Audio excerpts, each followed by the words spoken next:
de toute façon à très court terme maintenant, c'est à une échéance de 9 mois, il y a une seule région Auvergne-Rhône-Alpes qui se met en place.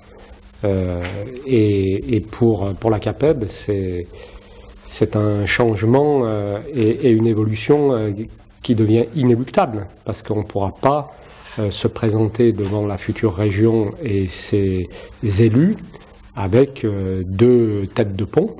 On sera bien obligé d'avoir une seule tête de pont. Donc voilà, le fond il est là, qui nous oblige à bouger et à faire ce travail en commun avec la région Auvergne. Alors il n'y a pas de référence antérieure, mais on a quand même pris des habitudes avec la région Auvergne qui datent pas d'hier. On se rencontre très régulièrement depuis plusieurs années, je pourrais même dire au moins une dizaine d'années, où on fait une réunion par an, on va dire, en moyenne une réunion par an, on fait rencontrer les deux conseils d'administration. On a des réunions aussi interrégionales avec la CAPEB nationale, donc on se connaît.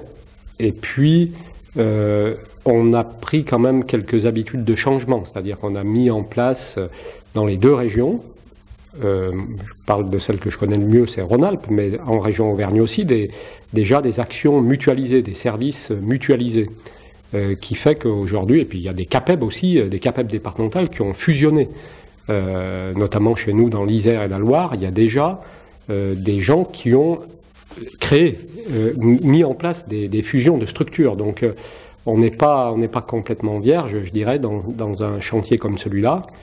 Et voilà, c'est ce qui fait qu'on peut être assez optimiste sur ce qui va en ressortir. Services égaux pour tous, oui, c'est un objectif de toute façon qui dépasse le cadre de ce séminaire, qui est un objectif à la limite de la CAPEB, du réseau CAPEB dans son ensemble.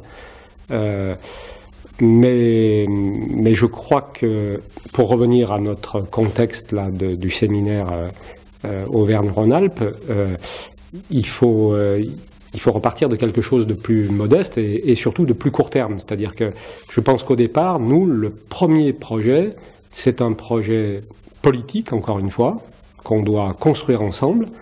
Nos administrateurs, nous, on les accompagne.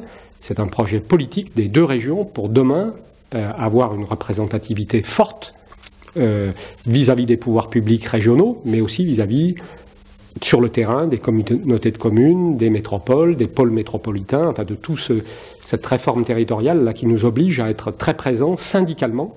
Et c'est ça qui est premier, avant de penser même à de l'harmonisation de services ou des cotisations. Ce qui est premier, c'est un projet politique. Voilà.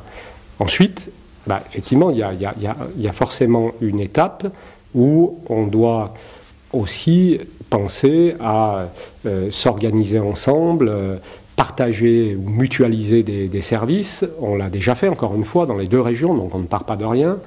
Voilà. Mais je pense qu'il y a déjà à construire un vrai projet politique.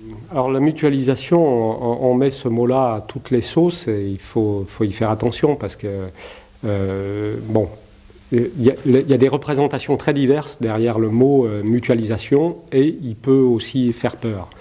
Donc nous, notre idée, c'est pas de mutualiser pour mutualiser, c'est d'arriver à faire en sorte que, effectivement, tous ensemble, quand je dis tous ensemble, c'est les 12 départements, parce que maintenant, c'est la taille de la future région, hein. On ne parle plus de 4 à un endroit, 8 à un autre, mais on parle bien de 12 départements, 12 CAPEB départementales ensemble. Comment elles vont s'organiser finalement pour faire optimiser cette force, que ce soit cette force politique ou que ce soit cette force vis-à-vis des adhérents et rendre les meilleurs services.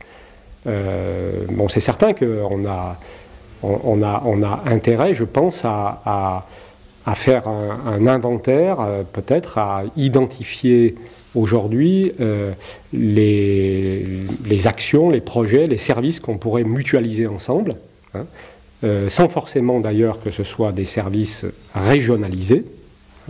Nous, on a mis en place un service technique régional, mutualisé au niveau régional pour l'ensemble des CAPEB de Rhône-Alpes, mais on peut très bien imaginer qu'il y ait des services aussi qui soient dans les CAPEB départementales et qui échangent beaucoup plus qu'ils ne le font aujourd'hui et qui arrivent à se doter de méthodes de travail communes, de procédures de travail communes. Bon, je pense qu'il y a beaucoup de nouveaux outils aujourd'hui qui le permettent, donc voilà, on va vers ça. On raisonne en se disant, voilà, nous, on était 8, la CAPEB Auvergne était 4, demain, on est 12. On n'a pas envie que tout ça... au contraire, on a envie que l'amalgame des forces fasse que on va... Alors, je ne sais pas si on va faire des économies, mais en tout cas, on va être plus fort parce qu'on sera un peu plus nombreux.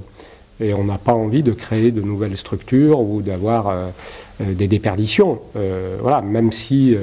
ça ne sera pas forcément facile parce que les distances sont ce qu'elles sont et on va être obligé d'inventer de nouvelles méthodes de travail aussi, ensemble. Encore une fois, je pense qu'on va passer à une taille supérieure et qui va donc, à mon avis, nous donner une force collective supérieure.